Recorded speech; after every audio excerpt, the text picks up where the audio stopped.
एक film director जो आधी रात को अपनी पत्नी का कत्ल करता है, फिर उसी लाश के साथ 6 से 7 घंटे बिताता है। वो अपनी पत्नी की लाश को निहारता है, उसके साथ सोता है और फिर सुबह इत्मीनान से उठ के वो एक ऐसा हथियार लेकर आता है जिससे अपनी एक्ट्रेस पत्नी की लाश के टुकड़े कर सके। वो एक एक करके अपनी पत्नी के शरीर को काटना शुरू करता है। ये डायरेक्टर पति इतनी बेरहमी से अपनी वाइफ के जो टुकड़े हैं, बॉडी पार्ट से उन्हें काटता है कि शरीर से, पेट से आंत तक बाहर निकल जाती है। कान को काटा जाता है, यहाँ तक कि हाथ और उंगलियों को भी इतनी बारीकी से काटा जाता है क्योंकि उसे पता था कि जब इस केस को पुलिस अपने हाथ में लेगी तो पुलिस भी ढूंढती रह जाए कि आखिर लाश है तो है किसकी। और उसके बाद वो एक ऐसी चाल चलता है जिसके चक्कर में पुलिस आज, यानी लगभग 5 से 6 साल हो गए हैं, पुलिस आज भी उस एक्ट्रेस का कटा हुआ सिर और बायां हाथ नहीं ढूंढ पाई है। ये कातिल पति कुछ इस तरीके से अपनी पत्नी की लाश के टुकड़ों को छुपाता है कि पुलिस को खुद कचरा घर पहुंचना पड़ता है, यानी कि डंप यार्ड पहुंचना पड़ता है और 11,700 टन से ज्यादा कचरे को खंगाला जाता है। पुलिस की टीम खुद, आप तस्वीरें देख रहे हैं, पुलिस की जो टीम है वो खुद वहां पर पहुंचती है। लकड़ी के जरिए, जेसीबी के जरिए इन कचरे को खंगाला जाता है ताकि उस एक्ट्रेस के बॉडी पार्ट्स और साथ ही साथ सबसे बड़ा सबूत यानी कि कटा हुआ सिर मिल सके। दरअसल 21 जनवरी साल 2019 चेन्नई के पल्लीकरनई, यहाँ पे एक डंप यार्ड है। डंप यार्ड का मतलब वो एरिया जहाँ पर उस शहर का, उस इलाके का जो कचरा है वो एक जगह पर इकट्ठा किया जाता है। यहाँ पर करीब सुबह के 6 बजे 21 जनवरी 2019 को एक शख्स गुजर रहा होता है जो कचरा बीनता है और उसे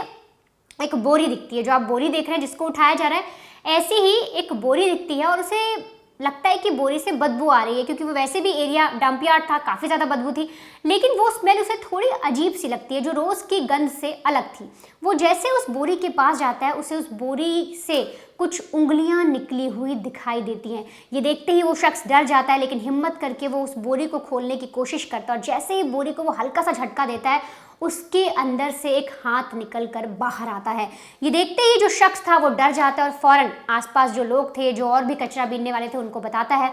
पुलिस को इन्फॉर्म किया जाता है और पुलिस उस जगह पर पहुंचती है। ये जो तस्वीरें आप देख रहे हैं, यहाँ पर जो कचरा घर है, इस जगह पर पुलिस छानबीन कर रही है और पुलिस जब एक एक करके उस बोरी को खोलती है तो आसपास उन्हें 2-3 बोरियां और मिलती हैं। उनको जब निकाला जाता है तो किसी में कटी हुई उंगलियां रहती हैं, किसी में दाहिना हाथ रहता है और एक में पैर भी मिलते हैं। अब यहाँ तक पुलिस को कुछ चीज़ें जब मिली तो उसी दिन यानी 21 जनवरी को ही शाम को करीब आप 6-7 बजे के आसपास अड्यार नदी पड़ती है, वहाँ पर भी एक शख्स को एक बोरी दिखती है और बोरी से बहुत तेज़ बदबू आ रही थी। अब पुलिस को इन्फॉर्म किया जाता है, नदी के पास भी पुलिस पहुँचती है और वहाँ से भी पुलिस को जब उस बोरी को खोला जाता है तो उसमें से धड़ मिलता है, पेट की जो आंतें होती हैं वो निकल कर बाहर आती है, कटे हुए कान मिलते हैं और ये देखकर जो पुलिस है उनकी भी रूह कांप जाती है कि शहर में अचानक क्या हो गया, अचानक से किस तरीके से लाशों के टुकड़े मिल रहे हैं। पुलिस को समझ नहीं आ रहा था कि क्या कोई अचानक कोई सीरियल किलर पैदा हो गया है जो किसी का कत्ल कर रहा है, लगातार लाशों के टुकड़े करके शहर भर में फेंक रहा है। और एक एक करके जो बोरी मिलती जा रही थी, इतना कम नहीं हुआ। जब पुलिस ने और छानबीन की, आसपास के इलाकों में भी छानबीन की, तो उनको कुछ और छोटी छोटी पोटलियां भी मिली जिसके अंदर लाश के कुछ और टुकड़े थे। अब तक पुलिस के पास एक हाथ आ चुका था, उंगलियां थी, कलाई थी, घुटने थे और साथ साथ पैर के टुकड़े थे, धड़ था, लेकिन जो सिर है और बायां हाथ वो अभी तक पुलिस को नहीं मिला था। पहले ही नज़र में पुलिस को देखकर ये लगा कि जो कत्ल किया गया है बहुत ही विभत्स किया गया है और बहुत ही बुरी तरीके से इस लाश के टुकड़े किए गए हैं, क्योंकि शरीर से जब जो बॉडी पार्ट, जो इंटरनल पार्ट्स होते हैं, जब वो बाहर आने लग जाए तो बहुत ही विभत्स वो हत्याकांड होता है। अब पुलिस को पहली नज़र में या जितनी भी जो टुकड़े मिले उसे देखकर ये लग रहा था कि शायद ये लाश जो है वो किसी औरत की है जिसकी उम्र 30 से 40 के करीब है। उस बॉडी पार्ट्स को पोस्टमार्टम के लिए भेजा जाता है, जांच के लिए भेजा जाता है, तो पता लगता है कि जितने भी बॉडी पार्ट्स मिले वो एक ही औरत के हैं। यानी अब तक पुलिस जो एक दांव लगा रही थी या सोच रही थी कि हो सकता है इस कोई सीरियल किलर हो जो कई लोगों को मार रहा हो, ऐसा नहीं था। दरअसल वो एक ही महिला की लाश के टुकड़े थे जिसकी उम्र 38 साल बताई गई। लेकिन अब पुलिस को पता लगाना था कि आखिर वो महिला है तो है कौन। इसके अलावा पुलिस को ये भी सर्च करना था कि कम से कम सिर मिल जाए जिसके ज़रिए हम छानबीन कर सके। तो ये जो 11,700 टन का जो आप कचरे के विजुअल मैंने आपको पहले भी दिखाया, जो आप अब भी देख रहे हैं, यहाँ पर पुलिस बाकायदा खुद लकड़ी लेकर पहुँचती है, हर जगह छानबीन की जाती है, लोगों को बुलाया जाता है, जो कचरा बीनते हैं उनको बुलाया जाता है, उनसे एक एक जगह की शिनाख्त कराई जाती है, लेकिन पुलिस के हाथ कुछ भी नहीं लगता। अब ऐसे में पुलिस को समझ में आता है कि किया जाए तो क्या किया जाए। तभी जो पुलिस की टीम है, जब वो बॉडी पार्ट्स को देख रहे होते हैं, इन्वेस्टिगेशन कर रहे होते हैं, तो उन्हें जो एक हाथ मिला था दाहिना, उस पर 2 टैटू बने हुए मिलते हैं जो आप तस्वीरों में देख रहे हैं। एक टैटू शिव और पार्वती का था और दूसरा टैटू एक ड्रैगन का था। और इसी टैटू के जरिए पुलिस जो है एडवर्टाइजमेंट देती है, पैम्पलेट बनवाती है, उनको हर जगह लगवाती है, जिस पर लिखा होता है कि ऐसे आप किसी भी महिला को जानते हैं जिसके हाथ पे टैटू बना है तो फौरन आकर फलाना फलाना पुलिस स्टेशन में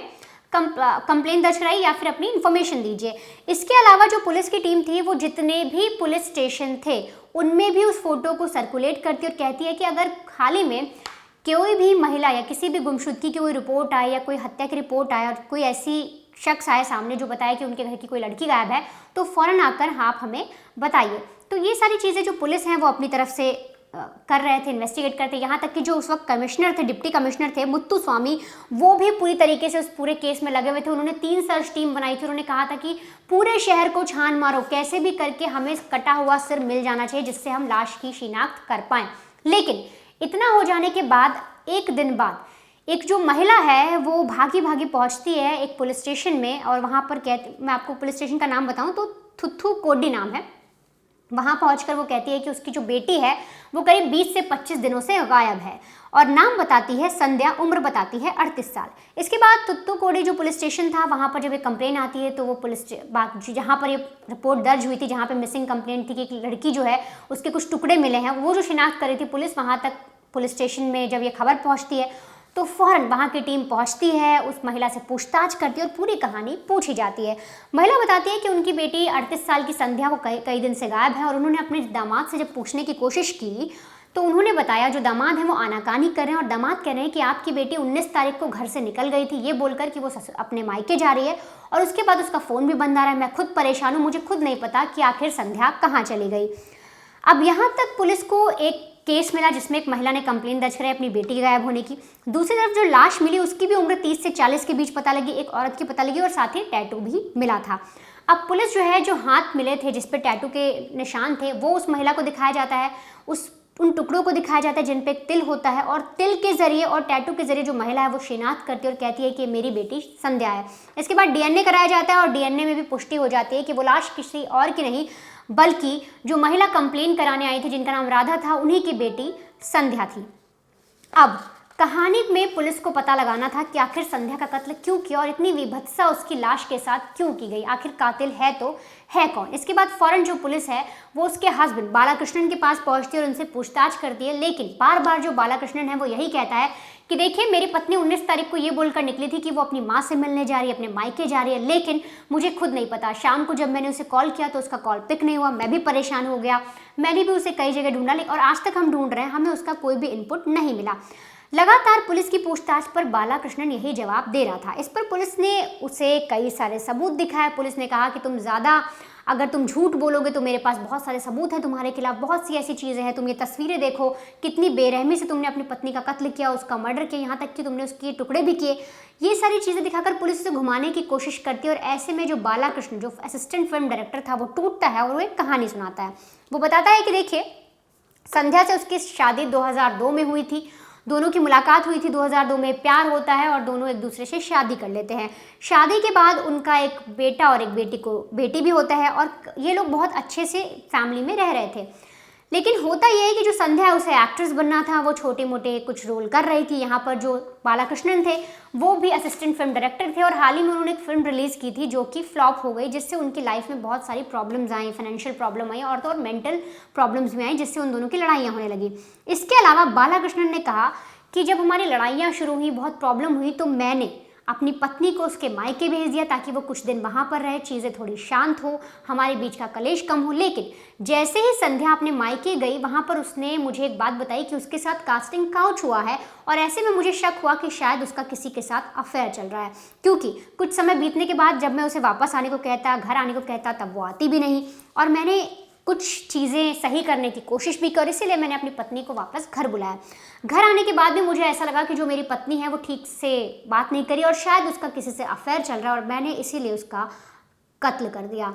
अब पुलिस को यहाँ तक कहानी समझ में आई कि एक्स्ट्रा मैरिटल अफेयर के चलते एक कत्ल को अंजाम दिया गया, क्योंकि इस पति को शक था कि उसकी पत्नी संध्या, जो एक एक्ट्रेस है जो छोटे मोटे रोल करती है, चेन्नई में रहती है और फिल्म इंडस्ट्री में, उसका कहीं अफेयर चल रहा है और इसीलिए कत्ल किया गया। पुलिस ने जब और पूरी कहानी पूछी कि आखिर तुमने कत्ल कैसे किया, कैसे बॉडी डंप की और आखिर सिर कहाँ पर है, तो बालाकृष्णन बताता है कि देखिए 19 जनवरी की रात को जब मैं घर आया तो मेरी पत्नी गुस्से में घर जाने वाली थी। मैं पहले से तय कर चुका था कि मुझे कुछ ऐसा करना है, या तो मैं इसे रास्ते से हटा दूंगा या खुद को खत्म कर लूंगा। और इसीलिए 19 तारीख को जब झगड़ा बढ़ा तो अचानक हमारे बच्चे दूसरे कमरे में सो रहे थे, उन्हें कुछ पता नहीं था, और इसीलिए फौरन जो कुल्हाड़ी रखी थी मैंने उससे उसके सिर पर वार कर दिया। मैं उसे हमेशा के लिए मारना चाहता था। और वार करने के बाद जब वो गिर गई, जब उसके सिर से खून बहने लगा, तो मैंने उसकी लाश को बेड पर रखा और रात को मैं बड़े आराम से सोया। अब देखिए यहाँ पर मैंने ये वर्ड का इस्तेमाल इसलिए किया क्योंकि ये बात उस डायरेक्टर ने कही है, क्योंकि जब पुलिस ने इसे अरेस्ट किया तो देखिए किस तरीके से ये मुस्कुरा रहा है, हंस रहा है, और किस तरीके से पुलिस को शिनाख्त बता रहा है कि कहाँ पर उसने जो कटा हुआ सिर फेंका है, लेकिन साथ ही साथ मुस्कुरा भी रहा है। वो पुलिस को कहानी में बताता है कि 19 तारीख को करीब 10:15 पर मैंने संध्या का कत्ल किया और इसके बाद बॉडी को बेड पर रखा और मैं आराम से सो गया। मैंने अपनी बीवी की लाश को देखा, सोचा उसे कैसे ठिकाने लगाऊं। इसके बाद अगली रोज यानी 20 जनवरी को जब मैं उठा तो करीब 10 बजे मैंने बॉडी के टुकड़े के जो कुल्हाड़ी रखी थी उसी से मैंने इस बॉडी के छोटे छोटे टुकड़े किए। यहाँ तक कि जो पेट के अंदर की आंतें होती हैं, जो बाकी ऑर्गन्स होते हैं, वो भी बाहर आ गए थे और मुझे लगा कि अब मैंने कैसे इन चीज़ों को छुपाऊं। तो इसीलिए मैं बोरी लेकर आया और मैंने एक एक करके बॉडी पार्ट्स को पैक करना शुरू कर दिया। कई सारी बड़ी बोरियां हो गई थी, कुछ छोटी छोटी पोटली हो गई थी, मैंने उन्हें बाथरूम में रख दिया और इसके बाद जो फर्श है उसे धोने की कोशिश की, लेकिन जो खून है वो मुझसे साफ नहीं हुआ। अब 19 को कत्ल किया, 20 तारीख को बॉडी के टुकड़े किए, इसके अलावा जो पार्ट्स थे उनको बोरियों में भरा, पोटली में भरा, और रात को यानी कि जब 20 और 21 की दरमियानी रात करीब 12:30 बजे वो पहली बार घर से निकला एक बड़ी पोटली लेकर। उस पोटली को ले जाकर उसने डंप यार्ड यानी जो कचरा घर है वहां पर फेंक दिया, काफी अंदर जाकर। और ये सारी चीज़ें सीसीटीवी जो इनके घर के पास जो सड़क पर सीसीटीवी लगा था उसमें कैद होती गई कि जो डायरेक्टर पति बालाकृष्णन है वो एक एक करके करीब 3 से 4 राउंड इसने मारे और एक एक बोरी ले जाकर, कुछ छोटी छोटी पोटलियाँ एक साथ ले जाकर उसने अपनी बीवी के जो बॉडी पार्ट्स हैं उन्हें डंप किया। पहले जो वो 2 बोरी लेकर गया उसमें उसने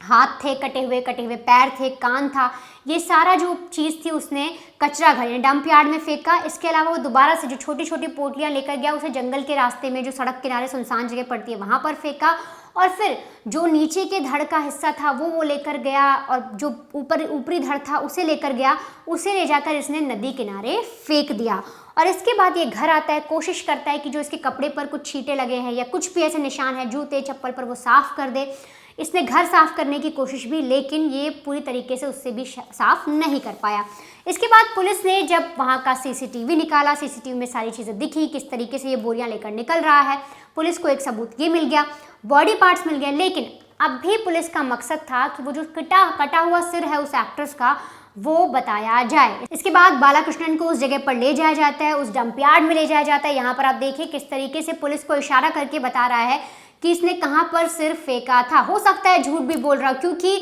2019 में मर्डर किया था, आज 2025 है, पुलिस को अब तक उस एक्ट्रेस का कटा हुआ सिर नहीं मिला है। यहाँ तक कि पुलिस ने इस पूरे कचरे को छान मारा उस नदी के एरिया पे जहाँ पर जो इसने लाश के टुकड़े फेंके थे, वहाँ पर भी पुलिस ने हर तरीके से शिनाख्त कर ली, इन्वेस्टिगेशन कर ली, लेकिन अब तक कटा हुआ सिर नहीं मिला और बायां हाथ नहीं मिला है। और अभी भी ये जो पूरा केस है, ये जो पूरा मामला है कोर्ट में चल रहा है, क्योंकि कई सारी ऐसी चीज़ें होती हैं, कई सारे ऐसे केसेस होते हैं जिनको घुमाने की कोशिश की जाती है कातिल के द्वारा ही। भले पुलिस को सीसीटीवी मिल गया हो, लेकिन कोर्ट में जाकर जब उस महिला का सिर नहीं मिलेगा जो बहुत ही अहम सबूत बनेगा, तो कहीं ना कहीं इस केस को वो कमज़ोर कर सकता है। और ऐसा इसलिए क्योंकि अब तक ये जो केस है ये सिर्फ कोर्ट में चल रहा है, बहसबाजी हो रही है, सुनवाई हो रही है। ये जो शख्स है, जो आरोपी डायरेक्टर है, जो पति है जिसने अपनी पत्नी को इतनी बेरहमी से मारा, वो जेल में बंद है, लेकिन अब तक उसे कोई सज़ा नहीं हुई है।